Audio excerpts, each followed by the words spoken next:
Pessoal, olha só, quando a gente fala em segunda lei de Newton, eu acho que é importante para não poder entender ela legal mesmo, contar como a história começou, como a história aconteceu inicialmente. Porque assim, ó, essa segunda lei de Newton ela gera um problema enorme para os professores, porque quando as pessoas usam só o conhecimento empírico do dia a dia delas para entender como a natureza funciona, elas erram. Elas erram. Então assim, no nosso dia a dia, a gente tem a sensação de que o objeto só pode se deslocar se houver alguém fazendo uma força nele. Porque no nosso mundo tem o tal do atrito. Então a gente nunca vê um objeto andando por conta própria sem ninguém estar encostando nele. Então o objeto só pode se manter em movimento aqui no nosso dia a dia se alguém continuar empurrando ele para vencer esta força chamada força de atrito. E aí esse fato faz com que 99% das pessoas, que 99? 99,99999% das pessoas achem que só existe movimento quando houver uma força. Isso é um erro. Ou seja, força não está relacionado à velocidade. Força e velocidade são coisas distintas e um não depende do outro. Só que o teu dia a dia vive te enganando. Aí vem um cara muito mais genial que a maioria das pessoas, chamado Newton, Isaac Newton, um cara que estudou tudo o que foi dito antes dele e viu que era merda o que estava sendo escrito antes dele. Antes dele, a ideia vigente era a ideia do Aristóteles, do ímpetus, né? Que quando a gente empurra um corpo, vai um tipo de fluido para esse corpo, um fluido invisível que ele chamava de ímpetus. E isso, aí ó, como tinha ímpetus no corpo, ele continuou andando e o ímpetus foi escorrendo e na hora que o ímpetus acabou, o corpo parou de andar.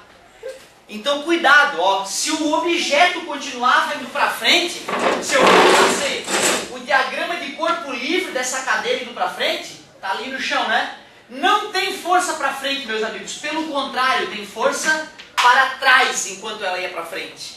A resultante das forças era para trás enquanto ela ia para frente. Olha que loucura. A força que tinha para frente era o momento que o professor estava segurando a cadeira.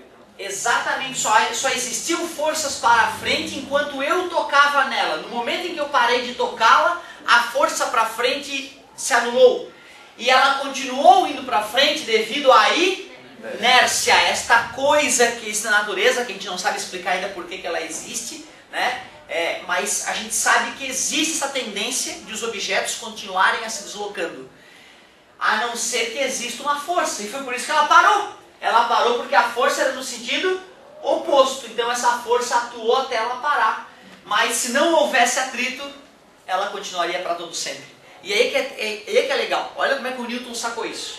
Ele pensou, se eu empurrei o corpo e ele parou, não é porque o ímpetus acabou. É porque na verdade tinha atrito. Como é que ele provou isso? Ele assim, eu vou empurrar com a mesma força. Ele fez um sisteminha de blocos na casa dele que ele jogava o mesmo peso para atuar no objeto e encerou o chão onde o objeto deslizava. Ao encerar o chão ele percebeu que o objeto ia além. E quanto melhor era o enceramento que ele fazia embaixo do objeto, quanto mais lubrificado era o chão, mais longe ia. E aí ele pensou então, quer dizer que se houvesse um lubrificante perfeito, ele continuaria para sempre. Lógico, a Lua orbita a Terra há muito tempo e não para. A Terra orbita o Sol há muito tempo e não para. Então, na verdade, Newton, ao olhar para os céus, viu a experiência que ele deveria fazer, para perceber que o corpo que está andando tende a continuar andando, que é a primeira lei de Newton. Só que ele foi muito além na segunda lei de Newton. Na segunda lei de Newton, ele provou matematicamente qual era a relação entre força e a tal da aceleração. Então, na verdade, Newton sacou o seguinte, ó, a força é proporcional à aceleração e não à velocidade como as pessoas pensam, certo?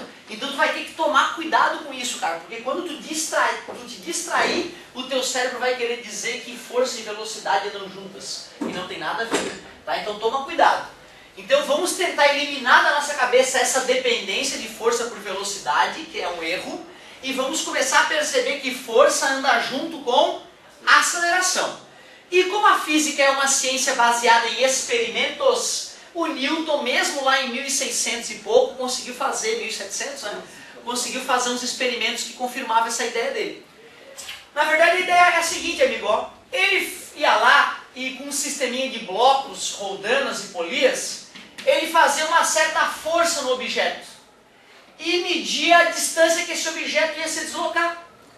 Porém, tu concorda que a distância que o objeto se deslocou ao receber uma força depende da aceleração que ele vai adquirir? Nós até sabemos essa relação, né? V ao quadrado igual a V0 ao quadrado mais 2 vezes A vezes delta D. Então ele media a distância, mas com isso ele conseguia achar a aceleração. Ele leu tudo sobre Galileu antes, né? Isso aí de Galileu ele manjava disso como ninguém. Pelo contrário, ele não só leu como aprimorou as ideias. Então ele, usando a equação de Torricelli, por exemplo, ele determinava a aceleração. E o que ele percebeu? Ele percebeu que quando a força dobrava, a aceleração dobrava. Quando a força triplicava, a aceleração triplicava. E ele percebia que essa proporção era justamente a massa do objeto. A massa do objeto é que determinava a relação entre a força aplicada e a aceleração sofrida. Então na verdade ele escreveu o seguinte, né? Ele escreveu o seguinte, ó. A maneira como ele pensou a primeira vez a fórmula foi a seguinte, ó. Ele triplicava a força, triplicava a aceleração. Quadruplicava a força, quadruplicava a aceleração. Então ele percebeu que a aceleração do objeto era diretamente proporcional. Porque dobrava, triplicava, aumentava 10 vezes. Só que quando ele aplicava a mesma força em dois objetos com massas diferentes, quando a massa dobrava e a força era constante, adivinha o que acontecia com a aceleração? Caía pela metade. O objeto tinha 3 vezes mais massa. A força era a mesma e a aceleração medida ficava 3 vezes menor. Ou seja, ele percebeu que a aceleração de um objeto era diretamente proporcional e inversamente proporcional. E foi isso que ele escreveu no livro dele. E na verdade eu vou te confessar que ele não usou a palavra aceleração ainda. Ele usou uma outra palavra que depois a gente pode discutir. Mas ó, a aceleração atualmente, né, modernamente falando, a aceleração adquirida por um objeto é diretamente proporcional e inversamente proporcional. Essa é a lei, tá? Então é isso. A aceleração adquirida por um objeto é diretamente proporcional à força aplicada ao objeto e inversamente proporcional à sua massa. E essa força, para a gente não achar que é uma força qualquer, vamos começar a chamar de força resultante. Como a fórmula fica feia nessa posição, nós vamos simplesmente pegar a massa que está dividida e vamos passar. Pronto, então força resultante é igual a massa vezes a aceleração. A força resultante que atua no objeto é o produto da massa pela aceleração. Essa é a maneira bonitinha de usar a fórmula, embora ela originalmente tenha vindo, né, com essa ideia ali. Pô, amigo, olha só, cara, vê se não é meio óbvio, bicho. Vou aplicar uma pequena força no giz. Ocorreu uma pequena aceleração, né? Vou aplicar uma força maior. Acelerou mais, cara. É uma coisa óbvia, na verdade. Só que o Newton não ficou no achismo, ele mediu. Ele mediu, repetiu o experimento 100 vezes, anotou os dados e provou. Meus amigos, quero ver. Diz que é mentira agora, né? Então ele fez a prova cabal de que funcionava dessa maneira. Só isso. E revolucionou o mundo em diversas áreas, né? Com essas brincadeiras dele aí, ele entendeu o que ninguém entendia antes. Antes a explicação era bizarra, estapafúrdia, e ele foi lá e explicou. Não, a explicação correta é essa.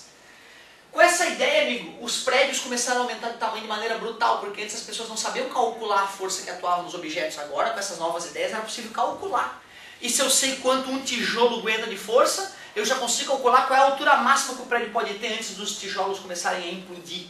Então, cara, tudo mudou nessa época, tudo mudou. As máquinas que eram fabricadas mudaram de qualidade, porque agora era possível calcular as forças envolvidas. Revolucionou o mundo. Fala, meu querido, fica à vontade, cara. Fica totalmente à vontade. Posso falar só um minutinho, tá? Mas é lógico, meu querido, fica à vontade.